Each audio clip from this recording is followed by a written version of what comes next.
ये कहानी ज़रा मैं आपके साथ शेयर करता हूँ और उसके बाद फिर हम कुछ और चीज़ों पर आते हैं। देखिए, सदाकत अब्बासी साहब को हाई सिक्योरिटी के साथ डॉन टीवी लाया गया और डॉन में आदिल शाहजेब ने उनका नहायत राजदारी के साथ एक इंटरव्यू रिकॉर्ड किया। यानी इंटरव्यू रिकॉर्ड करने से पहले उन्होंने किसी चैनल में किसी इंतज़ामिया को नहीं बताया कि वो सदाकत अब्बासी का एक इंटरव्यू करने जा रहे हैं, बल्कि रूटीन में उन्होंने अपना एक प्रोग्राम की रिकॉर्डिंग ज़ाहिर की और ये इंटरव्यू रिकॉर्ड किया। अब जब ये इंटरव्यू रिकॉर्ड हो रहा था तो 15 मिनट की गुफ्तगू हुई, जिसमें मुबैना तौर पर सदाकत अब्बासी यानी बताया यह गया है कि सदाकत अब्बासी काफ़ी अनकम्फर्टेबल थे, बहुत अपसेट थे और बहरहाल उन्होंने कुछ उसी नौयत की बातें की जिस नौयत की बातें कल उस्मान डार साहब ने की। और उसी नौयत की बातें जब उन्होंने रिकॉर्ड की तो इंटरव्यू आप जानते हैं कि 1 घंटे का होता है, लेकिन उसमें कंटेंट तकरीबन 40 मिनट का होता है। लेकिन 15 मिनट के बाद सदाकत अब्बासी साहब ने कहा कि बस ठीक है, जो बातें आप मुझसे रिकॉर्ड करना चाहते थे वो रिकॉर्ड हो गई हैं, अब मैं इससे ज़्यादा कुछ नहीं कहना चाहता, बस इंटरव्यू यहाँ ख़त्म करें। तो इसरार हुआ कि नहीं जनाब, इंटरव्यू तो पूरा देना पड़ेगा और इंटरव्यू तो पूरा होता है। तो सदाकत अब्बासी चूँकि बहुत अनकम्फर्टेबल थे, उन्होंने कहा कि जी मैं इसमें मजीद जो मैंने कहना था कह दिया, अब आप इसको मजीद क्यों खींचना चाहते हैं। इस इंटरव्यू के दौरान ये भी हुआ कि एक जगह पर रोक कर लग रहा था कि वो अपसेट हैं, वो परेशान हैं, या उनका सदाकत अब्बासी साहब का चेहरा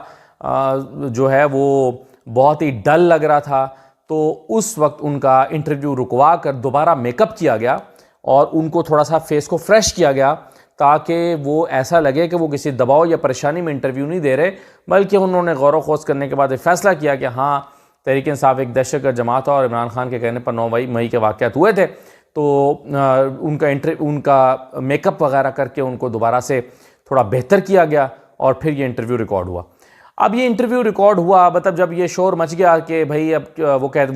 कहने लगे कि जी मैं तो मज़ीद इंटरव्यू नहीं देना चाहता क्योंकि जो मैंने कहना तो कह दिया। तो फिर एंकर उनके पर्सनल प्रोफाइल पर चले गए कि आप अच्छा पहले क्या करते थे, पहले सियासत में आने से पहले क्या करते थे, पढ़ाते थे, क्या होता था। जैसे कल थोड़ा बहुत उन्होंने भी टच किया था, कामरान ने भी, और पूछा था कि एक पॉलिटिशियन की ज़िंदगी और एक कारोबारी शख्स की ज़िंदगी कैसी है, और सियासत में आने से पहले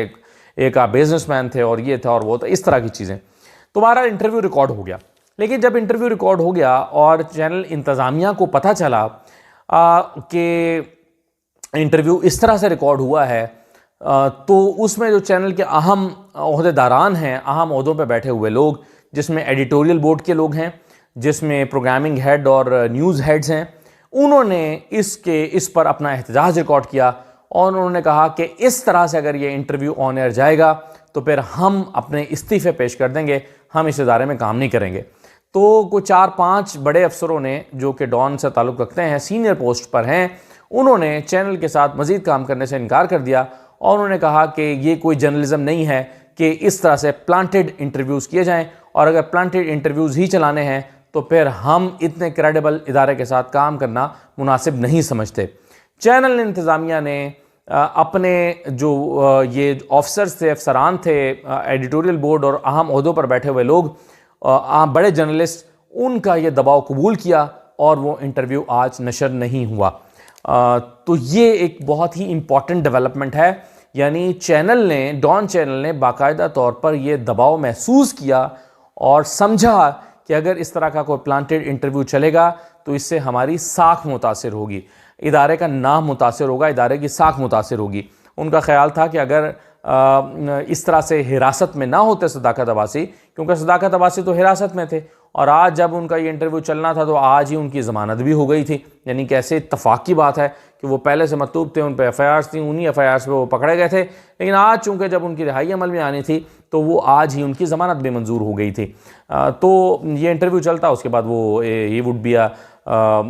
एक फ्री मैन होते और वो घर चले जाते। तो बहरहाल वो इंटरव्यू जो है वो ऑन एयर नहीं जा सका। चैनल इंतज़ामिया का और एडिटोरियल बोर्ड में शामिल जो जर्नलिस्ट हैं, उनका ये ख्याल था कि अगर ये हिरासत में ना होते और एक आम आदमी होते और आकर अपनी, बेशक यही कहते कि तहरीक इंसाफ ने ये सब कुछ किया तो एक अलग बात थी, लेकिन अगर वो ज़ेरे हिरासत हैं और हिरासत से उनको सीधा यहाँ पर लाया जा रहा है इंटरव्यू कराने के लिए, तो एक प्लांटेड इंटरव्यू है और ये एक जर्नलिज्म